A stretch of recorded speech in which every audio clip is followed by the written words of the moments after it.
Fergus McCann had a 5-year plan when he took over at Celtic in 1994, which ended with him selling his shares in the club by the end of 1999. However, in the lead up to McCann leaving Celtic, there was a takeover bid from a consortium fronted by Simple Minds lead singer Jim Kerr. But Jim wasn't the only rock star who was part of this consortium. Another was an Irishman named Paul Hewson, better known as U2 lead singer Bono. There are many things about Bono's childhood that may not hold up to scrutiny, like his claim of being beaten up by groups of Orangemen as a kid while walking through the streets of Dublin. But one thing that does seem to have some truth to it is that growing up, Bono was a fan of Celtic. It would be Jim Kerr who would take Bono to a match against Rangers at Ibrox in the 80s, and he would celebrate as much as anyone when Charlie Nicholas popped up with a goal in front of the away support. U2's first business dealings with Celtic went back to August 1993, when they performed back-to-back concerts over 2 nights at Celtic Park. Bono's support for Celtic was frequently referenced in the press in the following years, and there was never any denial from the Irishman. When it came to gathering a consortium of famous, wealthy Celtic fans to try and instigate a takeover of the club, Jim Kerr and Bono would have been 2 of the first names to come to mind at this stage.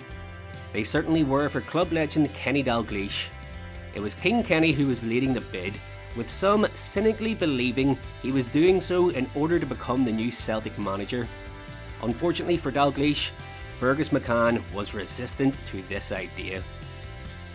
In early 1998, news broke of Bono's initial possible involvement with the bid, but he would at first deny being any part of it, stating in April of that year, "It's rubbish. I've been to a couple of games and I am a fan, but I've got no financial connections." This denial may well have been true at the time, but it didn't mean the end of the story. In May 98, Jim Kerr said he would use his huge influence on the music industry to attract celebrity investors to the club, and stated Bono was now interested. In November 98, it was reported that Bono was now on board as the 3rd high-profile investor alongside Dalglish and Kerr. Shortly after, they submitted a bid for the club, and this was flatly rejected by the board. Fergus McCann and Celtic's vice chairman Brian Quinn called a press conference to announce the interest from the consortium was not in the best interests of the Parquet Club. "We have considered the consortium's proposals, and after discussions with our advisors, are unanimous in our view that this approach is not in the best interests of Celtic, its supporters or shareholders." They said that what was offered was below the club's market value, and McCann would emphasise, "I have not given 5 years of my life to Celtic, along with my fellow directors, to take it from bankruptcy to a point of strength and then recommend a proposal which fails to reflect Celtic's values and aspirations." In December, the consortium officially withdrew its bid for the club. They were angry at how things were handled. "We did not get the chance to talk to Mr. McCann. They were not man enough to meet us." Kenny Dalglish, Jim Kerr and the others involved all spoke of their disappointment, and that was the end of it. However, one thing is worth noting. Bono never actually confirmed his part in the bid. Despite being reported by the BBC, the Irish Times, CBS, The Independent, The Daily Record and others, Bono never officially spoke publicly on his role in the consortium.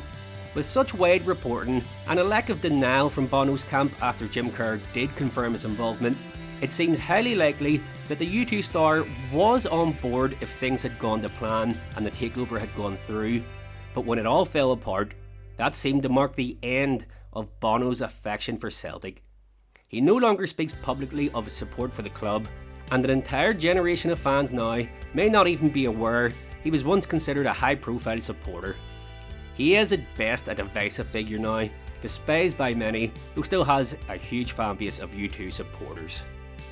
In truth, it seems Bono was never all that interested in football in general. He was happy to lend his name to a friend, and may well have invested in the club had the takeover gone through. But Fergus McCann was ultimately right. Bono on the Celtic board would have been pretty ridiculous. In the new millennium, Celtic were reborn and became the dominant force in Scottish football. Would that have happened with Jim Kerr, Kenny Dalglish and Bono at the helm? Things may have turned out very differently.